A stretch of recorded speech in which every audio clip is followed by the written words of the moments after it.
So here's what I hear all the time. I'd love to own a sailboat someday, but come on, that's rich guy territory. Or my personal favorite, isn't sailing super expensive? Yes, if you buy a 50-foot brand new Beneteau and hire a captain named Ron and spend a not small fortune doing it, yes, it's expensive. But here's the truth. Owning a sailboat doesn't have to be expensive. In fact, for many people, it's cheaper than renting an apartment, or leasing a truck, or honestly, keeping up with your streaming subscriptions, craft beer habit, and 3 fantasy football leagues. In today's video, I'm going to walk you through what it really costs to own a sailboat, from small trailer boats to cruisers. We'll cover buying, maintaining, storing, and sailing it without selling your house or harvesting your organs. Let's set one thing straight from the beginning. We aren't going to talk about the cost to race a sailboat. That gets into an entirely different level of maintenance and sail replacement costs. We are going to stick strictly to the cost to own the boat and sail or cruise it. Let's get one thing straight. Sailing has an image problem. If you've ever Googled sailboat, you've probably seen glossy shots of 60-foot catamarans with champagne on deck and tan people in white linen pants. Boats named things like Serenity Now or Liquid Assets. But that's not real life. In real life, there are tens of thousands of affordable used sailboats out there collecting dust in boatyards or bobbing quietly in mooring fields. And they are cheap.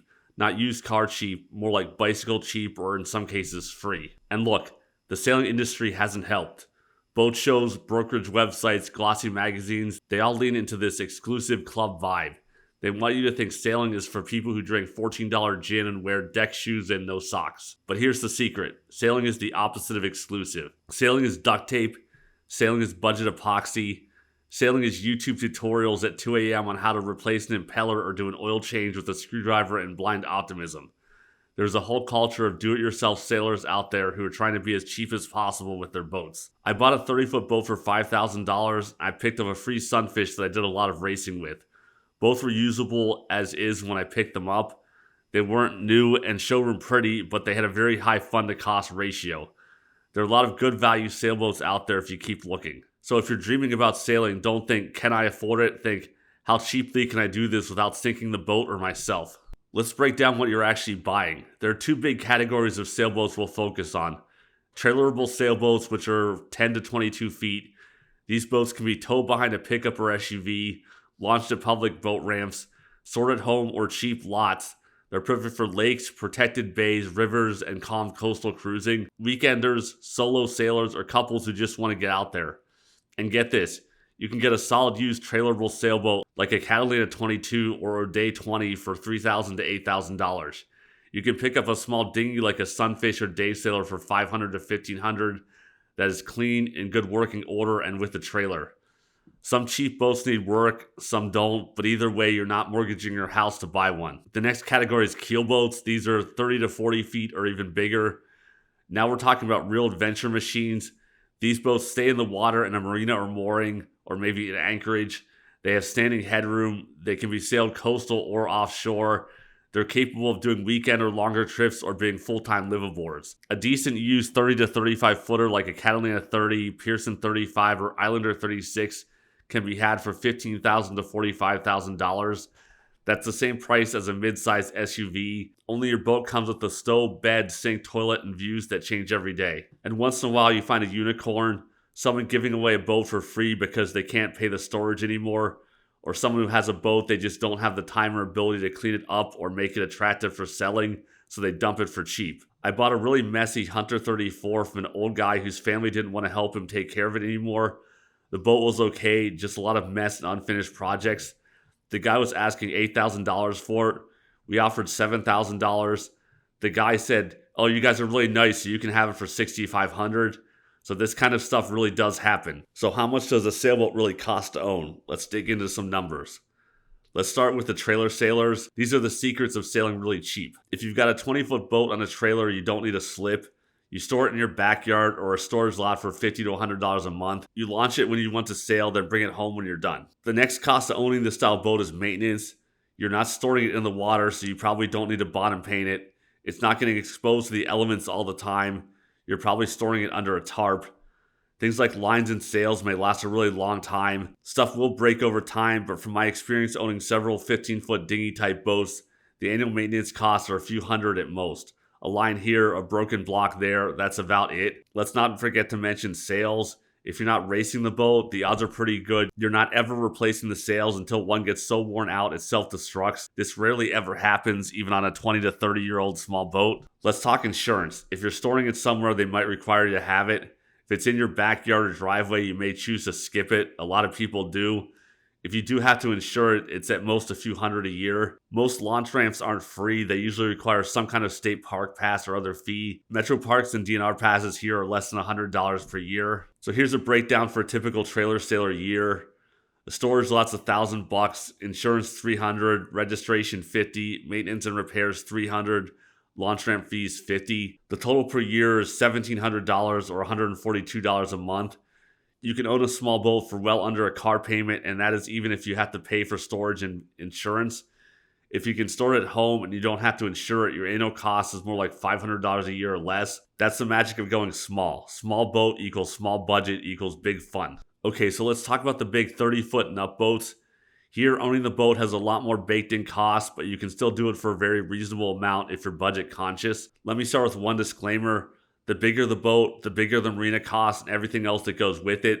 So we'll stick with the cost of a 30-footer for the numbers we're using here. The biggest annual expense for a larger boat is the marina and storage. This amount varies a lot depending on where you are. Here in the Great Lakes, a 30-foot boat will run you $3,000 to $4,000 per year for summer and winter. If you're near Chicago, add another $1,000 or $2,000. In really expensive areas like San Diego, I've heard that marina fees are closer to $30 per foot per month. 30 feet times $30 times 12 months is $10,800. That is the high end. There are still a few places left where you can anchor and store the boat for free, but this isn't going to happen for most people. The next cost is going to be insurance. If you're somewhere that has hurricane weather, the cost goes up a lot. If you're here in the Great Lakes, the cost is $100 to $200 a month. The majority of marinas will require proof of insurance. You can't skip it here. We pay about $150 for registration every 3 years. Averages around $100 per year in most places. Next is maintenance and repairs. These boats all have an engine, which means oil changes and engine maintenance. Throw in $100 for oil and an impeller.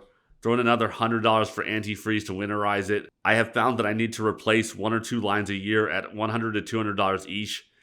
Canvas such as a Bimini or Dodger has a 10 to 15 year lifespan and costs you about $2,000 to replace each time. That averages out to about $300 a year spread over time. Sails for a cruising boat will run you $2,000 each, also on average, and it will last for 10 to 15 years depending on how much you sail and how windy it is. Averaging another $200 a year for that. Some other part of your boat will break every year. For me this year it was a cabin top window. That was a quick $300. But assume at least one $500 unplanned repair each year for something. I've heard plan on 10% of your purchase price in maintenance every year.